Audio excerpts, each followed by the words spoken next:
읽으신 말씀에 의지해서 새 노래로 찬양이라는 제목으로 말씀을 나누겠습니다. 1절에서 시인은 새 노래로 야훼께 노래할 것을 명령하고 있습니다. 여기서 새 노래란 새로운 시대의 기쁨과 감격을 담은 노래를 의미합니다. 그 당시에 이스라엘 백성들은 바벨론 포로 시대에 고난을 겪었습니다. 그 고난은 매우 고통스럽습니다. 그 고통과 서러움은 아마도 우리 민족이 일제시대에 겪었던 그 고통과 서러움만큼 컸을 것입니다. 그러면 그러한 고통의 시대에 그들이 불렀던 노래는 어떤 노래였을까요? 그것은 아마도 우리 민족이 일제시대에 불렀던 그 노래처럼 아마 많이 아실 거예요.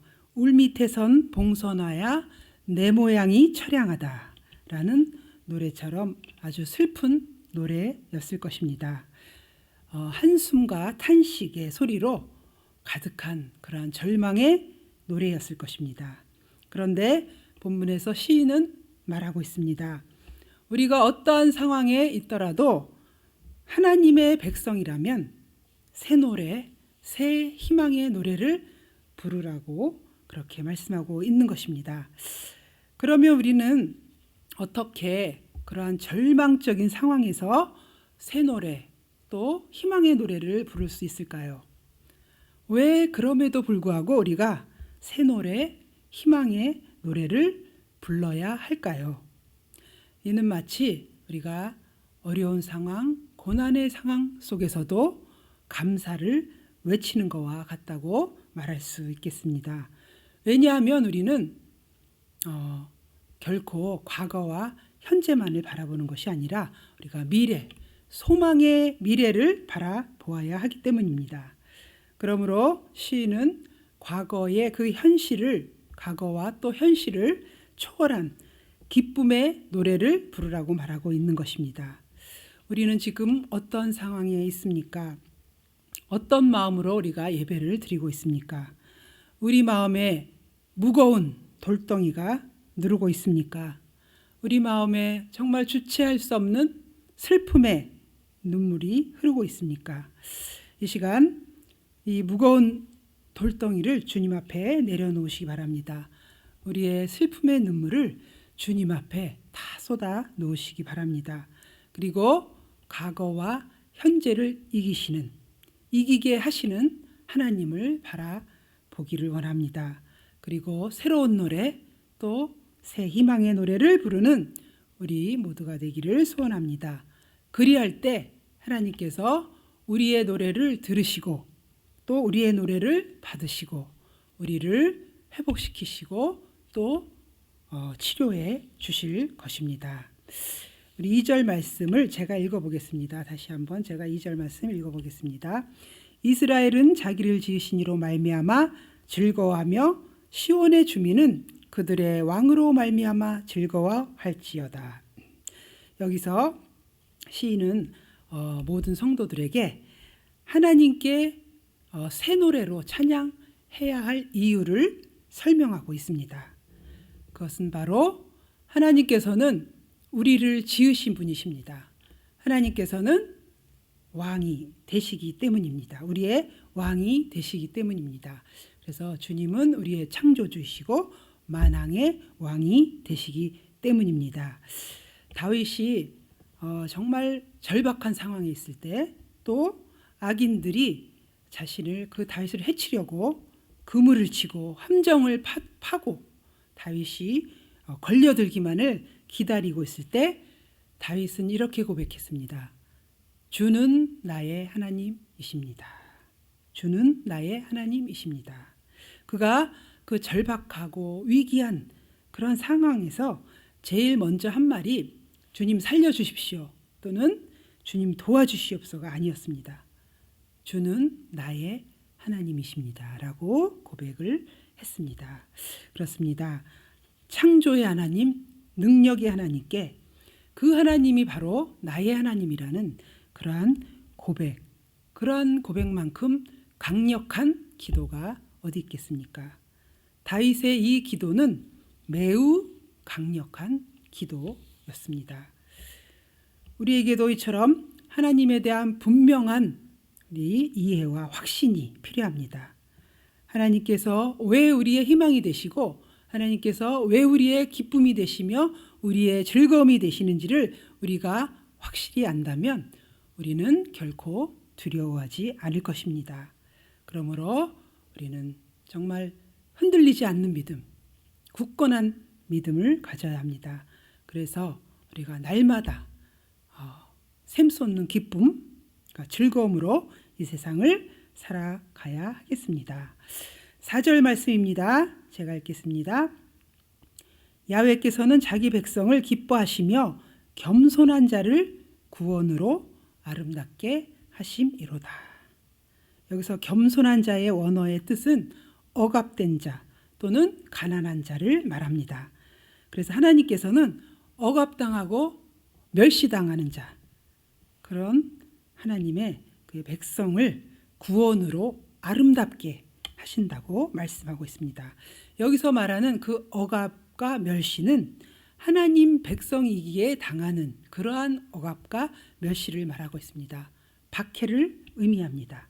그러므로 시인은 하나님께서 그들의 박해를 갚으시고 그들을 구원의 영광으로 채우실 것이라고 말씀하고 있습니다. 1950년 아주 오래전에 우리나라가 6.25 전쟁이 일어났습니다. 그 전쟁이 일어났을 때 한국에 대해서 낙관적인 의견을 제시한 사람은 아무도 없었습니다. 그저 한국이 이제 삼류 국가로 전락해서 여러 나라의 도움으로 살아갈 것이라고 생각하는 사람들이 대부분이었습니다. 그러나 이 예상을 깨트리고 사람들의 예상 밖으로 그 후에 우리나라는 아주 놀라운 성장과 발전으로 세계 10위권의 경제 강대국으로 성장했습니다. 그것은 바로 온 국민이 밤낮으로 열심으로 일했던 결과였습니다. 우리는 이제 그 이전 세대의 헌신과 희생으로 우리나라는 잘 살게 되었습니다. 뿐만 아니라 이 시간에도 미래를 위해서 열심으로 살아가는 사람들이 많이 있습니다. 그러나 우리가 이 시간 기억해야 할 것은 이 세상을 위해서 열심히 살아가는 것도 중요하지만 영원한 나라를 위해서 열심을 다하는 인생으로 살아야 한다는 것입니다. 여기서 말하는 영원한 나라는 바로 구원을 의미합니다. 이 세상의 어떤 가치와도 비교할 수 없는 그러한 영원한 나라입니다. 그래서 성경은 말씀하고 있습니다. 마태복음 24장 13절에 이렇게 말씀합니다. 그러나 끝까지 견디는 자는 구원을 얻으리라. 그렇습니다. 우리는 포기하지 않고 끝까지 인내해야 하는 것입니다. 그래서 마침내 구원을 성취하는 아름다운 성도가 되어야 하겠습니다. 우리 6절 말씀입니다. 그들의 입에는 하나님에 대한 찬양이 있고 그들의 손에는 두 날 가진 칼이 있도다. 이 말씀은 무엇을 뜻하냐면 우리가 우리의 입으로는 하나님을 찬양해야 하지만 우리의 두 손에는 두 날을 가진 칼을 들고 있다는 말씀입니다. 이 말씀은 오늘날 우리가 이 세상에서 어떠한 위치에 있는 자들인지에 대한 말씀이기도 합니다. 우리는 영원한 하늘나라를 소망하며 살아가는 자들이지만 동시에 우리가 이 땅에 살고 있기 때문에 이 땅에서의 끊임없는 그러한 전쟁, 영적인 싸움을 해야 한다는 사실입니다. 그것을 위해서 하나님께서는 우리에게 칼을 주셨습니다. 칼을 주셨고 사단과의 싸움을 싸워 나갈 것을 명령하신 것입니다. 이것이 바로 우리가 살아가는 이 세상을 살아가는 우리의 의무이며 사명입니다. 그런데 우리의 신앙이 두 가지 극단적인 잘못에 빠지기가 매우 쉽습니다. 그 하나는 뭐냐면 우리가 이 세상을 외면하고 하늘만을 바라보는 그런 사람들입니다. 현실을 철저히 외면하고 세상과 단절된 삶을 사는 것입니다. 이것을 다른 말로 신비적인 신앙이라고도 표현할 수 있겠습니다. 그리고 또 다른 하나는 이와는 반대로 이러한 영적인 역사를 또 외면한 채 철저히 현실적인 삶만을 추구하는 그러한 사람들입니다. 그러나 성경은 말씀합니다.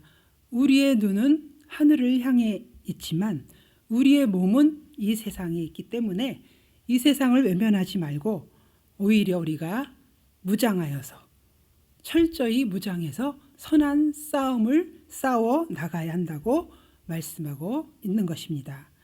그러므로 신학자 바르트는 이렇게 말했습니다. 한 손에는 성경, 한 손에는 신문, 이러한 구호를 외치며 균형 잡힌 그러한 영성과 균형 잡힌 신앙을 그러한 삶을 살아갈 것을 권면하였습니다. 그렇습니다. 예수님께서도 기도의 삶, 철저한 기도의 삶을 사셨지만 이 세상을 결코 외면하지 않으셨습니다. 이 세상의 일들을 충실히 그러한 이 세상에 대해서 그러한 충실한 삶을 사셨습니다. 그렇다면 우리의 모습은 어떠한 모습일까요? 오늘의 말씀처럼 우리의 입에는 하나님을 찬양하는 그러한 찬양으로 가득하고 또 우리의 손에는 세상을 향한 무기로 가득 차 있습니까? 또 우리는 세상의 모든 악과 유혹을 이길 수 있는 그러한 영성을 우리가 겸비하고 있습니까? 그렇습니다. 우리는 균형 잡힌 그러한 영성, 균형 잡힌 신앙을 가져야 하는 것입니다. 그래서 입으로는 주님을 찬양하고 두 손으로는 세상을 향해 우리가 싸워야 하는 것입니다. 마지막으로 9절 하반절에서 시인은 이렇게 말하고 있습니다. 이런 영광은 모든 성도에게 있도다. 모든 성도에게 이런 영광이 있다고 말하고 있습니다. 여기서 이런 영광이란 우리 성도가 두 날을 가진 칼을 쌓은 후에 얻을 그러한 영광을 의미합니다.